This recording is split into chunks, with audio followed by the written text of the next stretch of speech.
1947 में जब भारत आजाद हुआ तो एक नई चुनौती सामने थी। रियासतों का भविष्य। भारत में 562 से अधिक रियासतें थीं और ब्रिटिश सरकार ने साफ तौर पर बता दिया था कि वे अब स्वतंत्र होंगी और उन्हें खुद तय करना होगा कि वे भारत में शामिल हों, पाकिस्तान में जाएं या फिर स्वतंत्र राष्ट्र बने। इसी ऐतिहासिक मोड़ पर आता है जूनागढ़, एक छोटी सी रियासत जो आज के गुजरात में है। 18वीं सदी में बनी यह रियासत ब्रिटिशों के अधीन एक प्रिंसली स्टेट थी। इसके शासक नवाब मोहम्मद महाबत खान जी थे, मुस्लिम नवाब, लेकिन रियासत की 80% से ज्यादा आबादी हिंदू थी। भारत की आजादी के बाद जब ज्यादातर रियासतों ने भारत में शामिल होना शुरू किया, जूनागढ़ ने एक अलग रास्ता चुना। नवाब ने 15 अगस्त 1947 के बाद पाकिस्तान के साथ इंस्ट्रूमेंट ऑफ एक्सेशन साइन किया और 15 सितंबर को इसे पाकिस्तान को भेजा गया। पाकिस्तान ने इसे स्वीकार भी कर लिया। यह निर्णय कानूनी रूप से बिल्कुल वैध था, क्योंकि रियासतों को यही अधिकार दिया गया था। नवाब की दलील थी कि किसी भी स्वतंत्र रियासत को अपने राजनीतिक भविष्य को चुनने का पूरा हक है। पाकिस्तान की तरफ से भी यह फैसला स्वीकार करना इसलिए जायज था क्योंकि कश्मीर जैसे अन्य मामलों में भारत भी यही अधिकार दे रहा था। लेकिन सवाल यह उठता है, जब जूनागढ़ पूरी तरह भारत से घिरा था, तो नवाब ने पाकिस्तान का विकल्प क्यों चुना? इसके पीछे कई परतें थीं। सबसे पहले, नवाब एक मुस्लिम शासक थे और पाकिस्तान उस समय एक नया इस्लामी राष्ट्र बनकर उभरा था। उन्हें लगा कि पाकिस्तान में उनकी धार्मिक और सांस्कृतिक पहचान को अधिक सम्मान मिलेगा।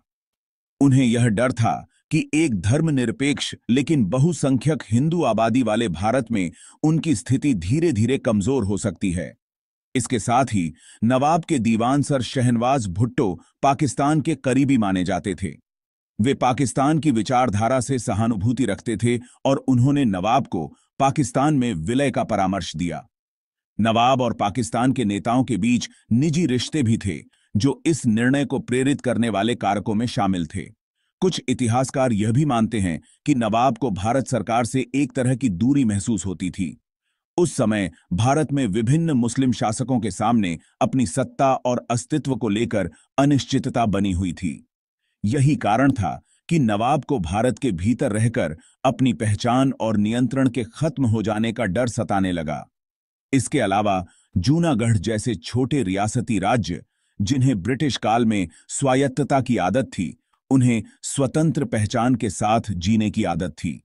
नवाब को लगा कि भारत में शामिल होने से उनकी स्वायत्तता समाप्त हो जाएगी, जबकि पाकिस्तान उन्हें एक सम्मानजनक स्थान दे सकता है। इन सबके बीच भारत सरकार के लिए यह निर्णय असहज था। जूनागढ़ की भौगोलिक स्थिति ऐसी थी कि वह पूरी तरह भारत से घिरा हुआ था। पाकिस्तान से कोई भौगोलिक संपर्क नहीं था।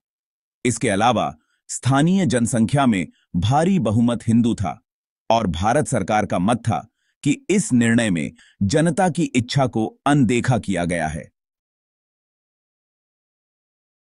सरदार पटेल, जिन्होंने भारत के एकीकरण की जिम्मेदारी ली थी, इस पर काफी चिंतित थे।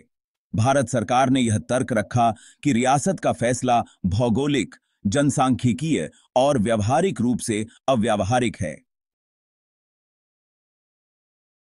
दूसरी ओर पाकिस्तान ने यह माना कि चूंकि नवाब संप्रभु शासक थे और उन्होंने अपनी इच्छा से निर्णय लिया है, तो भारत को इस पर आपत्ति नहीं होनी चाहिए।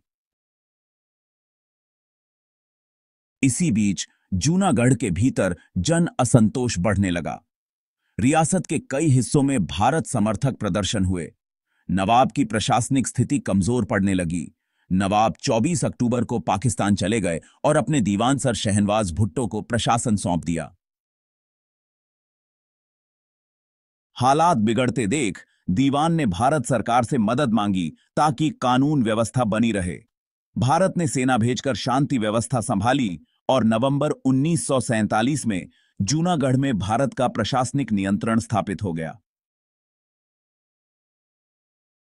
इस परिप्रेक्ष्य में भारत सरकार ने निर्णय लिया कि रियासत का भविष्य तय करने के लिए एक जनमत संग्रह कराया जाए। फरवरी 1948 में हुए इस जनमत संग्रह में 99.95% लोगों ने भारत में शामिल होने का समर्थन किया। यह निर्णय भारत के लिए लोकतांत्रिक वैधता का प्रतीक था। वहीं पाकिस्तान ने इस पर आपत्ति जताई। पाकिस्तान का तर्क था कि चूंकि जनमत संग्रह अंतर्राष्ट्रीय पर्यवेक्षण में नहीं हुआ और भारत ने पहले से ही प्रशासनिक नियंत्रण ले लिया था, इसलिए इसकी निष्पक्षता पर सवाल उठता है। वर्तमान समय में भी पाकिस्तान जूनागढ़ के इस मुद्दे को अंतर्राष्ट्रीय मंचों पर उठाता है और इसे विवादित मानता है। 2020 में पाकिस्तान ने जो नया राजनीतिक नक्शा जारी किया, उसमें जूनागढ़ को भी अपने क्षेत्र में दिखाया, लेकिन जमीनी हकीकत यह है कि जनमत संग्रह और बाद के प्रशासनिक कदमों के बाद से जूनागढ़ भारत का हिस्सा बन चुका है और भारत इसे पूर्ण रूप से वैध मानता है। यह कहानी केवल एक रियासत की नहीं है, यह उस दौर की राजनीतिक जटिलताओं, कानूनी पेचीदगियों और दोनों देशों की उभरती राष्ट्र नीतियों की कहानी है।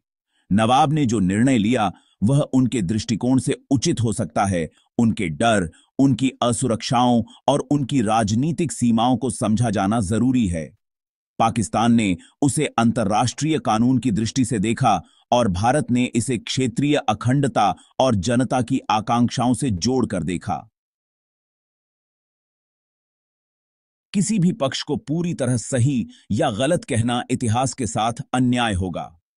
यह घटना दिखाती है कि स्वतंत्रता के बाद का दौर कितना संवेदनशील और जटिल था, जहां हर निर्णय में राजनीति, कानून, भूगोल और जनभावनाओं का टकराव था। शायद यही कारण है कि जूनागढ़ की कहानी आज भी सिर्फ भूगोल नहीं, बल्कि अंतर्राष्ट्रीय राजनीति, कूटनीति और राष्ट्र निर्माण के अध्ययन में एक केस स्टडी के रूप में देखी जाती है।